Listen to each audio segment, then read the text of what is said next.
Sa previous episode, ang bida nating si Hoban na palaging binubuli sa school at ginagawa pang katatawanan ng dalawang YouTuber, sinusunod niya ang utos ng mga ito para sa sarili nilang kapakanan at kung hindi susunod si Hoban sa utos nila ay tiyak na mabubugbog siya dito. Dahil sa natatakot si Hoban sa mga bully na ito, kaya wala siyang paraan para umalma at doon ay nalaman niya na mabilis lang pala kumikita ang mga YouTuber. Para sa kanya di makatarungan ang mundo dahil sa ang kinikita niya sa buong linggo na pagtatrabaho ay kikitain lang ng 30 minutes sa pagla-live sa YouTube.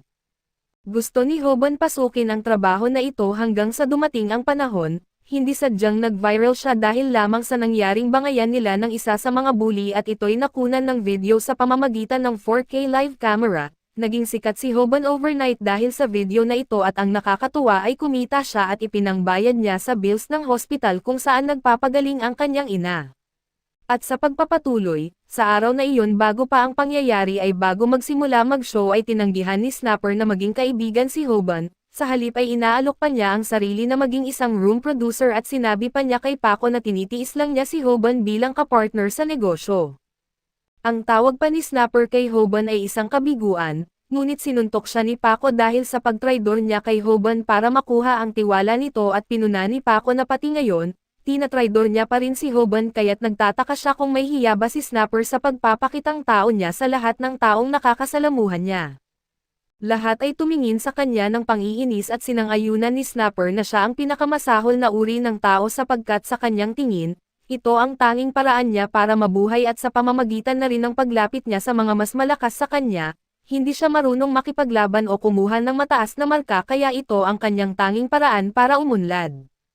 Wala ring kaibigan si Snapper na makatutulong sa kanya at nagumpisa na si Paco ng kanyang stream at ipinaliwanag ni Snapper na nagbabalik na ang channel ni Paco sa normal kahit na siya ay na-expose. Hindi nagtagal at tinanggap na siya muli ng lipunan at dahil sa bagong estilo ni Paco na sobrang astig, lalo pa siyang naging sikat at ngayon ay ipinagdiriwang niya ang pag-abot sa 900,000 subscribers.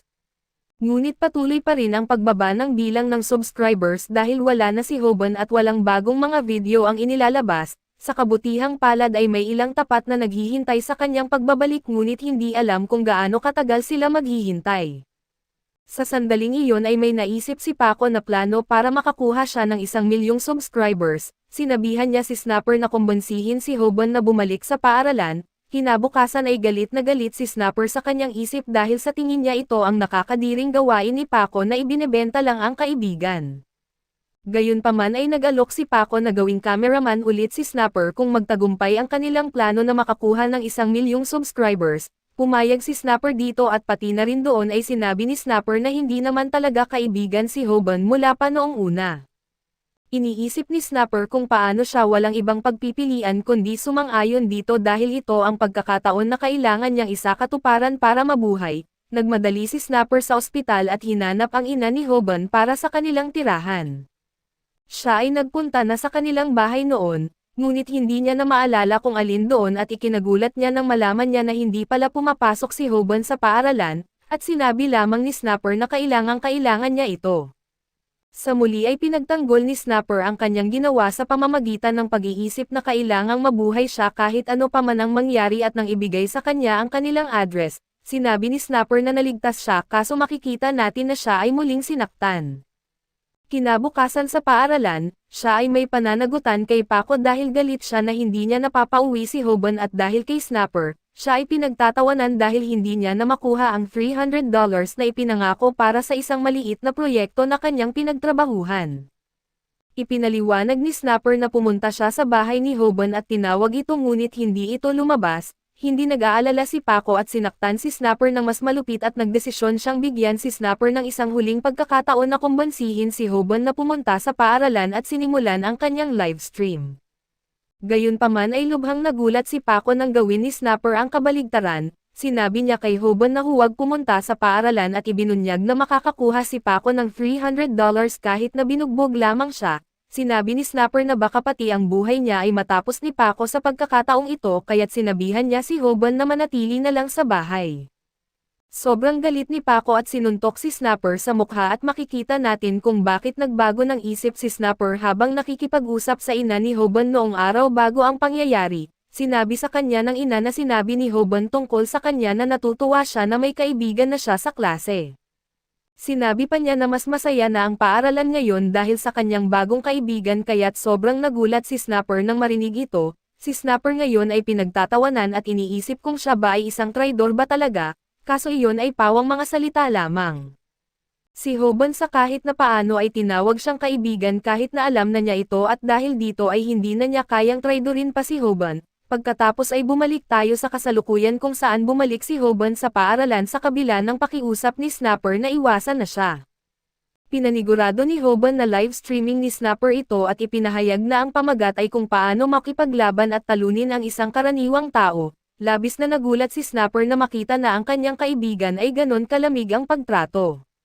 Subalit malinaw niyang nakita na may isinulat na talumpati si Hoban sa kanyang kamay. Sinimulan ni Hoban gamitin ang kanyang teknik na get hit without getting hurt. Nag-aalala si Snapper dahil dati nang pinatunayan ni Paco na hindi ito epektibo. Nadismaya rin si Paco dahil dapat alam na ni Hoban na hindi gagana sa kanya ang galaw na ito kaya't siya ay sumubok na naman ng uppercut.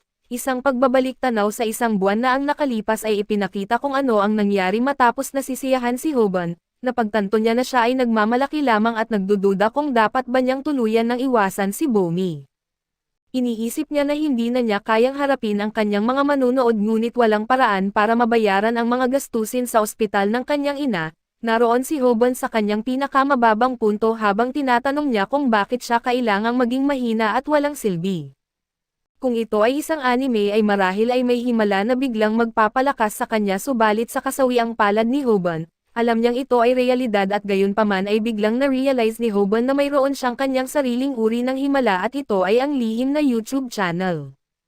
Nagpatuloy si Hoban sa ikalawang aralin ni Sandek sa kung paano makipaglaban at pinapanood ang video na may pamagat na How to Fight and Beat a Regular Person, at doon ay ipinaliwanag ni Sandek na isa sa ilalim na sa pagsubok ng kanyang dedikasyon si Hoban dahil ang susunod na teknik ay magdadala ng buong isang buwan upang matutunan.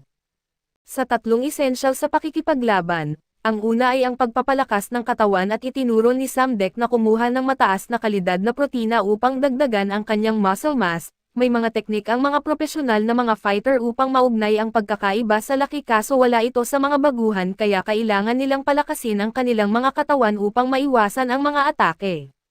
Gumawa si Hoban ng isang shake mula sa hilaw na karne para sa protina kaso ito ay nasuka niya. Napasobra sa kanyang pagkasigla si Hoban at hindi napansin ang bahagi ng video kung saan inirerekomenda ni Sandek na bumili na lamang ng protina.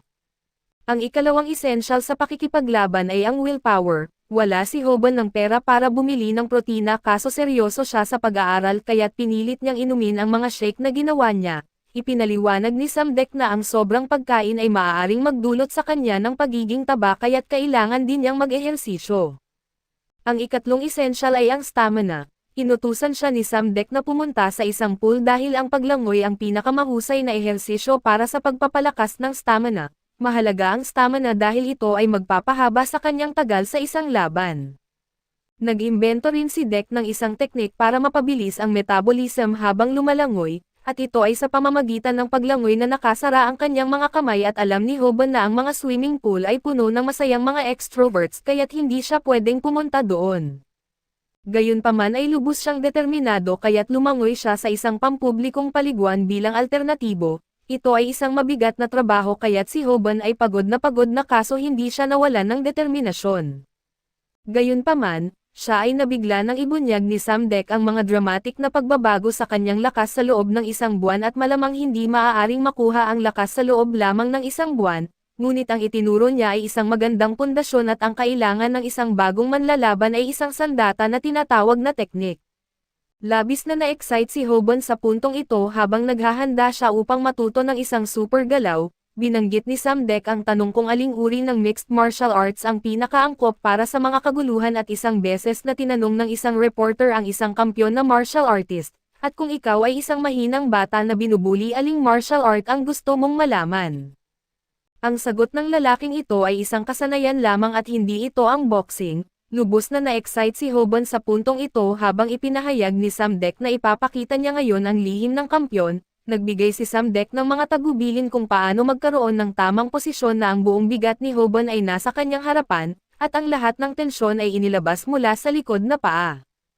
Pinagsabihan niya si Hoban na ikutin ang kanyang katawan na parang pagtingin sa likod at balik sa kasalukuyan. Ginamit ni Hoban ang galaw na estilo ng MMA laban kay Paco at ito'y tinatawag na low kick at lahat ay nagulat at hindi makapaniwala si Hoban na totoo nga niyang naitama ito. Sinanay ni Sam Deck si Hoban sa low kick na ito ng 10,000 beses sa nakalipas na buwan. Pangako niya na sa kahit sino na seryoso dito ay makakakita sila ng resulta dahil ang masipag na pagtatrabaho ay hindi nagbibigay kabiguan. Nabigla dito si Hoban kaso nang tawanan lamang ito ni Paco at alam niya ang galaw na low kick at ipinapaliwanag na dapat itong tumama sa hita kapag ginamit. Gayunpaman ay nakita ni Snapper sa chat ang lumang lalaking tinatawag na Ding, at sinabi niya na tamang-tama ang pagtama ni Hoban. Nabigla si Snapper nang makita ni Kim na sadyang ginawa ito ni Hoban ng sadya at ginamit niya ang MMA-style low kick, at ito ay isang mas pinabuti na low kick na nagpapakita ng lakas ng low kick sa maximum at tinatawag itong calf kick. Sa kaibahan sa mga tradisyonal na kick kung saan ang pinsala ay lumalaki sa paglipas ng panahon, ang calf kick ay nagdudulot ng agarang pinsala sa isang tama at na-impressed si Kim dahil hindi madaling galaw ito na kayang gamitin ng isang nagsisimula kaya't nagpasya siyang mag-subscribe sa channel ni Hoban. Ito ang galaw na inaakala niyang gagamitin ni Hoban sa susunod nilang pag-uusap. Itinuro din ni Sam Deck kay Hoban na ang pagtakbo ay isang mahalagang kasanayan lalo na kung mas malaki ang kalaban at alam ni Hoban na sisirain siya ni Paco kung mabigyan ito ng pagkakataon kaya't itinatagal niya ang distansya. Gayunpaman kapag nakakita siya ng pagkakataon ay ginagamit niya ang calf kick. Napapabilib ang lahat ng nanunood pati na ang nasa chat subalit nagtataka si Kim kung bakit hindi ginagawa ni Hoban ang susunod na galaw na malamang ay mayroong kakaiba sa kanya. Nabigla siya nang ma-realize ang isang bagay at sa sandaling iyon, napagtanto ni Paco na ang calf kick lang ang alam ni Hoban at napansin din ito ng lahat at hindi sila makapaniwala na sinubukan ni Hoban na labanan si Paco gamit lamang ang isang sipa. Ipinahayag ni Paco na hindi nagagana iyon at ipinaliwanag ni Sandeck sa kanyang video na bagaman ang calf kick ay napakahalaga kaso madaling ma-anticipate. Napakahirap ng pag-aaral ng dalawang galaw sa loob ng isang buwan, ngunit ipinaliwanag ni Sandeck na tinuruan niya ng isa pang galaw si Hoban sa panahon ng pagsasanay at nakakita si Paco ng isa pang calf kick na darating pero iniisip ni Hoban kung paanong siya ay hindi nakatulad ng dati.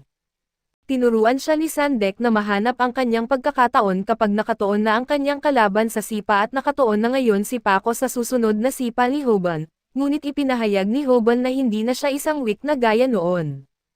Nangangamba si Snapper na susugurin siya ng ilang kaibigan ni Paco, pero sinabihan sila ni Snapper na umurong at nagsumpa siya na paparusahan niya sila kung sakaling mag-isip silang sasaktan ang kanyang kaibigan na si Hoban. Ngayon ay iniisip ni Snapper kung paano niya dapat protektahan si Hoban tulad ng tunay na kaibigan. Nagpasya si Snapper na kahit masaktan si Hoban ay masasaktan din siya at di niya alam na iniisip pala siyang kaibigan ni Hoban, ngunit dahil sa revelasyon ng ina ni Hoban ay alam na niya ang dapat gawin at nanggulat si Snapper sa takot ng mga bully sa kanya, subalit ito pala ay dahil kay Kim. Namangha si Kim sa kung gaano kagaling lumaban si Hoban, at makikita natin kung gaano ito namangha sa isang emosyonal na laban at alam ni Hoban na ito ang tamang sandali para sa isang bagay kaya't sinabihan niya ang lahat ng nanunood sa kanyang stream na huwag kalimutan na mag-subscribe at buksan ang mga notifications.